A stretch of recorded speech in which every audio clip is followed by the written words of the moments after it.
Xo'p, davom etsak, navbatdagi bo'limimiz bu 40 bo'g'imlar bo'limi. 40 bo'g'imlar yo'sinlardan farqli ravishda ildiz poyaga ega ko'p yillik o'simlik hisoblanadi. Bularda poyasi va shoxlari serqirra va bo'g'imlarga bo'lingan. Shuning uchun ham mana bo'g'im ketgan bo'g'im. Shuning uchun ham bular 40 bo'g'im deyiladi. Aynan mana shu bo'g'imlarning ichi kavak bo'ladi. Shoxlari poya bo'g'imlaridan chiqadi va bo'g'imlarda halqa hosil qilib joylashadi. Mana bu yoqda shoxlarni ko'rishimiz mumkin, halqa hosil qilib joylashgan. Barglari mayda, barglari poya va shoxlarda halqa hosil qilib o'rnashadi. Shoxning o'zi halqa hosil qilib joylashadi. Mana shu shox va poyalarda ham barglar halqa hosil qilib o'rnashadi. Ana endi 40 bo'g'imlar ikki xil poya hosil qiladi. Birinchisi bu bahorgi, ya'ni generativ novda deyiladi. Generativ novda aynan mana shunday ko'rinishda biz bahorda ko'rishimiz mumkin 40 bo'g'imni. Ko'rib turganimizdek qo'ng'ir rangda va shoxlanmagan. Shoxlangani yo'q. Uchida spora beruvchi boshoq bor, unda shakli o'zgargan barg sporafil bo'ladi. Sporafilda esa 6-8 ta sporangi bo'ladi. Sporangida esa spora yetiladi. Mana bu esa yozda unib chiqadi. Xo'p, bu generativ novda, vegetativ novda deyiladi. Buning rangi yashil bo'ladi va bu fotosintez qilish vazifasini bajaradi.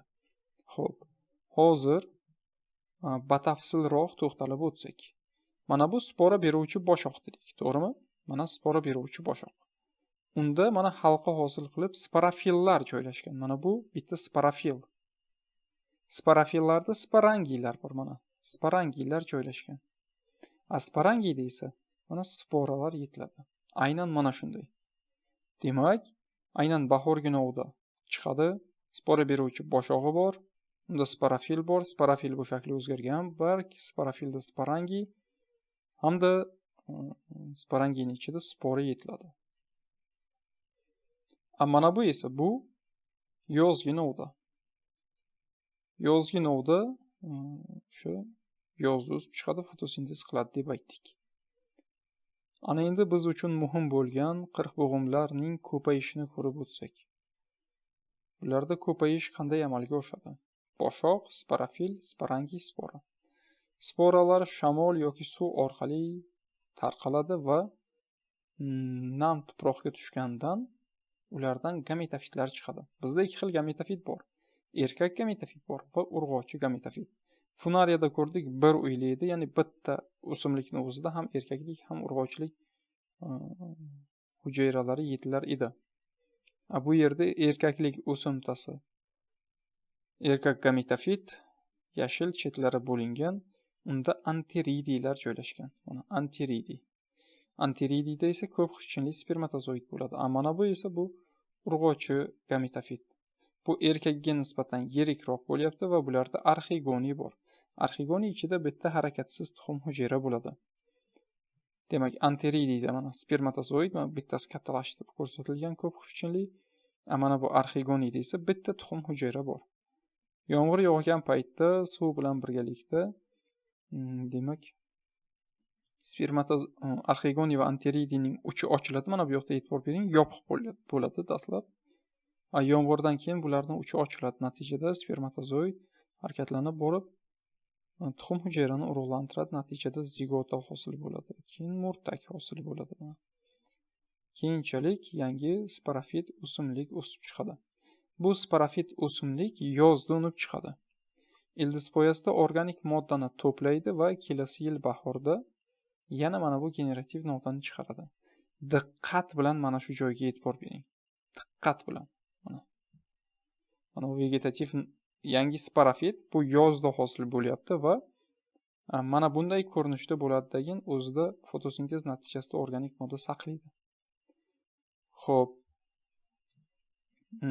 Keyingi yil bahorda esa mana bu generativ novdani chiqaradi. Diqqat bilan tinglang. Nima bo'ldi bu yerda? Spora beruvchi boshoq, sporalar, bahorda chiqdi, sporalarni bahorda sochdi, to'g'rimi? Mana bu gametofit unib chiqib, ularda boyagi qo'shilish jarayonlari amalga oshib, boyagi murtakdan yangi o'simlik hosil bo'lguncha yoz kelib qoladi. Yoz kelib qolganda u fotosintez qiladi. O ildizpoya hosil qilib, ildizpoyasida organik moddani to'playdi. Va boyagi kuz kelishi bilan o'sha qishga bormasdan yer usti qismi qurib ketadi. Kelasi yil bahorda mana bu yana generativ novda unib chiqadi. Mana bu novdamiz-chi, bu ko'p yillik dedik-ku, bu mana bahorda tarqatdi, to'g'rimi? Sporalarni tarqatdi. Endi bunga nima bo'ladi? Bu bahorda qurib ketadi. Kuzda, yozda esa ildizpoyadan vegetativ novda chiqadi. Vegetativ novda chiqadidan fotosintez qiladi. Fotosintez. Natijada organik modda to'playdi ildizpoyasida. Kelasi yil bahorda aynan mana shu ildizpoyadagi organik modda hisobiga yana bahorga chiqadi. Demak, qirq bo'g'imlarda jinsiz bo'g'im, ya'ni sporofit nasl ustun. Demak, mana bu diagrammada ham ko'rib o'tsak, qirq bo'g'im spora beruvchi boshog'i bor edi. Spora beruvchi boshoqda sporofil bor edi, u shakli o'zgargan barg. Sporofilda sporangiy yetilardi, sporangiyda esa spora yetilardi. Sporalar ikki xil edi. Ba'zilardan erkaklik gameta fiti, ba'zilardan urg'ochilik gameta fiti rivojlanardi. Erkaklikda anteridiy yetiladi, urg'ochilikda esa arxigoniy yetiladi. Anteridiyning ichida ko'p xifchinli spermatozoid, arxigoniyda esa bitta tuxum hujayra yetiladi. Demak, ko'p xifchinli spermatozoid va bitta tuxum hujayra qo'shilib zigotani hosil qiladi. Ana endi zigotadan murtak hosil bo'ladi va keyinchalik yana yangi sporofit hosil bo'ladi. Shu sikl davom etaveradi. Xo'p. Qirqquloqlarni ko'rsak, qirqquloqlar demak qirqbo'g'imlardan farqli ravishda bargi yirik bo'ladi va spora beruvchi boshog'i bo'lmaydi bularda. Qirqquloq qirqbo'g'imga o'xshaydi, lekin bargining yirikligi va spora beruvchi boshog'ining yo'qligi bilan farq qiladi. Ana endi agar spora beruvchi boshoq bo'lmasa, unda qayerda yetiladi sporalar desak, mana bu bargining ostki tomoni yoki chetida soruslar bo'ladi, mana qo'ng'ir rangli soruslar. Soruslarda esa mana sporangiy bor. Sporangiyning ichida esa mana sporalar yetilyapti. Demak, sporangiy sorusda yetilar ekan. Natijada mana shu yetilgandan keyin sporalar shamol yoki suv yordamida tarqaladi. Mana bu yerda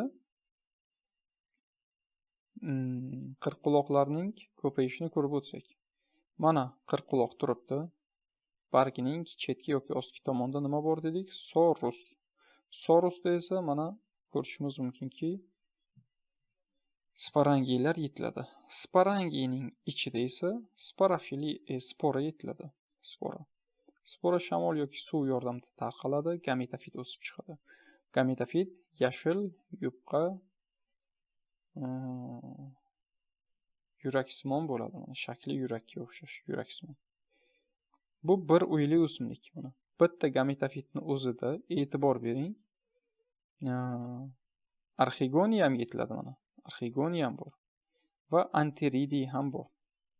Arxigoniya ham bor, anteridiy ham bor. Gametofit uzoq yashamaydi va boyagi tuproqga rizoidlar orqali birikadi. Mana shu rizoidlar ildiz emas. Demak, arxigoniyning ichida bitta tuxum hujayra, anteridiyning ichida ko'p xifchinli spermatozoid yetiladi. Yomg'ir yog'gan paytda bularning uchi ochiladi va anteridiydagi spermatozoid bo'lib, arxigoniydagi tuxum hujayrani urug'lantiradi. Mana urug'lanish jarayoni amalga oshdi. Endi mana bu yoqda zigota. Zigota, undan keyin murtak shakllanadi. Murtakdan keyin esa yangi sporofit o'sib chiqadi. Yangi sporofit fotosintez qiladi va keyinchalik u ham ildizpoya hosil qilib, ildizpoyasida organik moddani to'playdi. Qirqquloqlar ham boyagi qirqbo'g'im singari ko'p yillik o'simlik. Mana bu yerda jinsiy va jinsiz bo'g'inlar ajratib ko'rsatilgan. Jinsiz bo'g'in, yo'sini o'tganimizda ham aytdik, zigotadan boshlanadi, sporada tugaydi. Jinsiy bo'g'in esa sporadan boshlanadi, zigotaga kelib tugaydi. Mana shunday. Xo'p.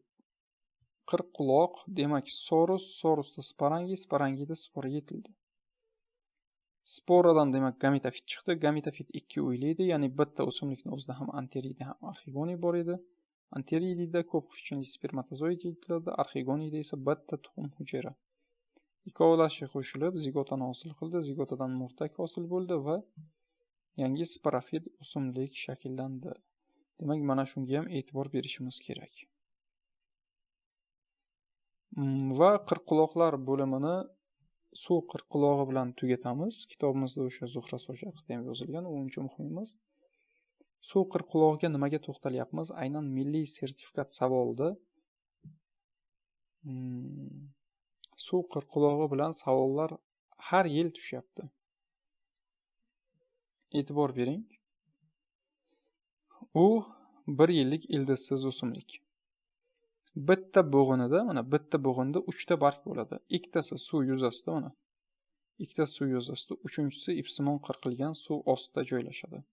Aynan mana shu suv ostidagi barglar asosida soruslar bo'ladi. Va bular ikki xil spora hosil qiladi. Aynan shu joygacha maktab darsligida yozilgan. Buning ma'nosi nima? Ikki xil spora hosil qiladi degani bu ikki uyli degani. Ya'ni boya 40 bo'g'im singari bitta gametofit erkak, bitta gametofit urg'ovchi bo'ladi. Shuning uchun bu o'simlikni ikki uyli deb aytishimiz kerak, bemalol. Aynan mana shu o'simlikning ikki uyli ekanligi bu sertifikatga tushgan. Lekin maktab darsligida yo'q. Biz qanday undan xulosa qilishimiz mumkin? Bular ikki xil sporalar hosil qiladi deb. Endi bu ma'lumot tasdiqlangan, bu ma'lumotni biz o'sha oliy ta'limda o'qib yurgan paytlarimizda bilardik. Yosh boyagi o'quvchilar qanday bilsa bo'ladi? Aynan mana shu gapdan.